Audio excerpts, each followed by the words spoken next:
Hello बच्चों, स्वागत है सभी लोगों का आज के क्लास में। तो चलिए बाबू, आज हम लोग पार्ट नंबर 8 देखते हैं। क्लास 9 का जो चैप्टर देख रहे थे हम लोग सेल, उसका वो है पार्ट नंबर 8 है ये। ठीक है। अब क्लास जो आ रहा है आप लोग देख रहे होंगे, 4 दिन 5 दिन पे एक वीडियो आ रहा है। ठीक है। तो बुआ थोड़ा सा हम इधर डिस्टर्ब चल रहे हैं, ठीक है ना, तो इसलिए टाइम नहीं मिल पा रहा है। तो हम प्रयास कर रहे हैं कि रेगुलर वीडियो आए, बहुत जल्दी होने लगेगा रेगुलर क्लास। ठीक है। तो अभी कुछ समय के लिए ऐसे चल रहा है, तो इसके लिए आप लोग क्षमा कीजिएगा।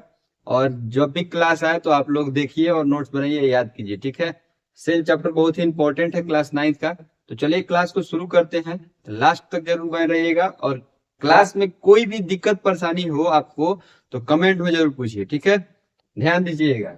आज हम लोग देख रहे हैं न्यूक्लियस के बारे में और साइटोप्लाज्म के बारे में। न्यूक्लियस क्या होता है और साइटोप्लाज्म क्या होता है, तो ये जानने से पहले बुआ सबसे पहले हम लोगों को एक चीज ध्यान देना होगा कि साइटोप्लाज्म और न्यूक्लियस जो होते हैं सेल में एक ऐसा कंपोनेंट होता है, एक ऐसा चीज होता है न्यूक्लियस और साइटोप्लाज्म, जो बुआ अगर नहीं रहे तो सेल उसके बिना क्या रहेगा, अधूरा रहेगा। और एक समय ऐसा आएगा कि सेल मतलब सेल अधूरा क्या रहेगा, सेल मर भी सकता है, डेड हो जाएगा। ठीक है।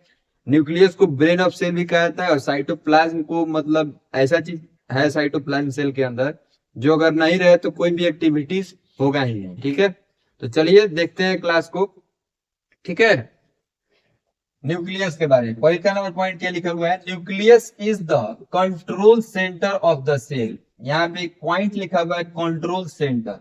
न्यूक्लियस जो होता है सेल के अंदर जो एक ऐसा कंपोनेंट है सेल का, जो कंट्रोल करता है सेल को। ठीक है। यानी कि सेल को मतलब बोलता है कि अगर तुम यहाँ बैठो तो यहीं भी बैठेगा, बोल देगा कि यहाँ से वहां जाओ तो वहां जाएगा। मतलब कमांड, जैसे हमारे शरीर में हम लोगों का ब्रेन होता है ना, वैसे ही सेल के अंदर क्या होता है, न्यूक्लियस होता है। ठीक है। तो दूसरा नंबर पॉइंट देखते हैं हम लोग, it control all cell activity. जैसे कि अभी आप लोगों को हम समझाए हैं, वो नेक्स्ट पॉइंट में लिखा हुआ था।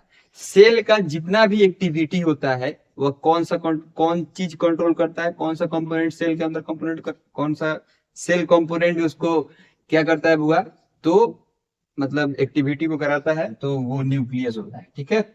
अब हम लोग देखते हैं यहाँ पे तीसरा number point, it contain genetic material DNA. बोल रहा है कि सेल के अंदर जेनेटिक मटेरियल भी क्या रहते हैं बुआ, प्रेजेंट रहते हैं, जिसको हम लोग क्या बोला जाता है, डीएनए बोलते हैं। क्या बोलते हैं, डीएनए बोला जाता है। जैसे कि ये सेल बना, ये न्यूक्लियस बना। ठीक है।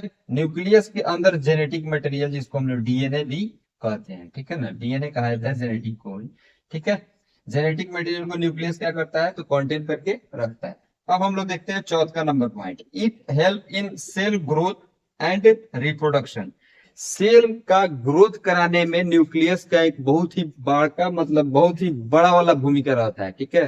अगर न्यूक्लियस नहीं प्रेजेंट रहे सेल में, तो सेल का कोई काम होगा ही नहीं। ठीक है। सेल मरा हुआ रहेगा, डेड सेल रहेगा। ठीक है। यही बस समझने वाला बात है। जेनेटिक सॉरी सेल ग्रोथ कराता है, रिप्रोडक्शन कराता है।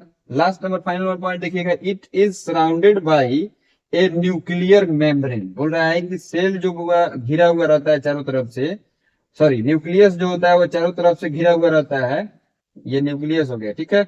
इसके चारों तरफ जो लाइन बना हुआ है ना, ये वाला लाइन, आउटर बाउंड्री, इसको हम लोग बोलते हैं, उसको हम लोग क्या बोला जाता है, न्यूक्लियर मेम्ब्रेन बोला जाता है। क्या बोला जाता है, न्यूक्लियर मेम्ब्रेन। यानी कि सेल का जो आउटर कवर आता है उसको सेल वॉल बोलते हैं हम लोग, या प्लाज्मा मेम्ब्रेन बोला जाता है, या सेल मेम्ब्रेन बोला जाता है। ठीक है। और न्यूक्लियस का जो आउटर कवर आता है उसको न्यूक्लियर मेम्ब्रेन बोलते हैं। ठीक है। तो ये चीज याद रखिएगा। अब हम लोग देखते हैं साइटोप्लाज्म के बारे में। Cytoplasm is a jelly like substance inside the cell. Cytoplasm जो होता है वो क्या होता है, तो जेली लाइक सब्सटेंस होता है जो सेल के अंदर प्रेजेंट रहता है। ये हो गया सेल का डायग्राम। यहाँ पे जेली लाइक सब्सटेंस यानी कि थोड़ा सा जेली चॉकलेट खाए होंगे आप लोग, सेम वैसा ही रहता है, यानी कि चिपचिपा पदार्थ रहता है। ठीक है। दूसरा नंबर पॉइंट देखिएगा, it is present between nucleus and cell membrane. Cell membrane और न्यूक्लियस के बगल में, मतलब सेल मेम्ब्रेन के अंदर और न्यूक्लियस के बाहर ये प्रेजेंट रहता है। ठीक है। जिसको हम लोग क्या बोलते हैं, साइटोप्लाज्म बोला जाता है।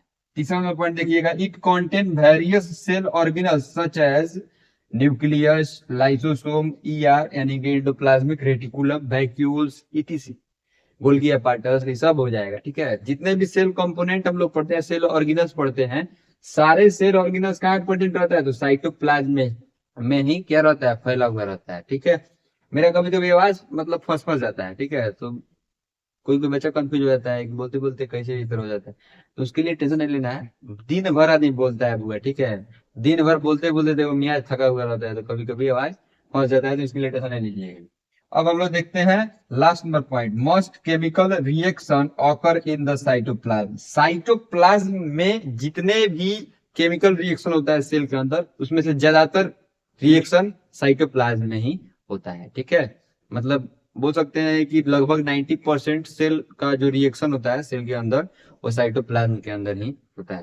तो चलिए मिलते हैं अब अगले क्लास में। ये दो कंपोनेंट के बारे में आज हम लोग देख लिए, अब बचा हुआ जो कंपोनेंट है उसके बारे में आगे देखते रहेंगे हम लोग, मिलते रहेंगे आपसे।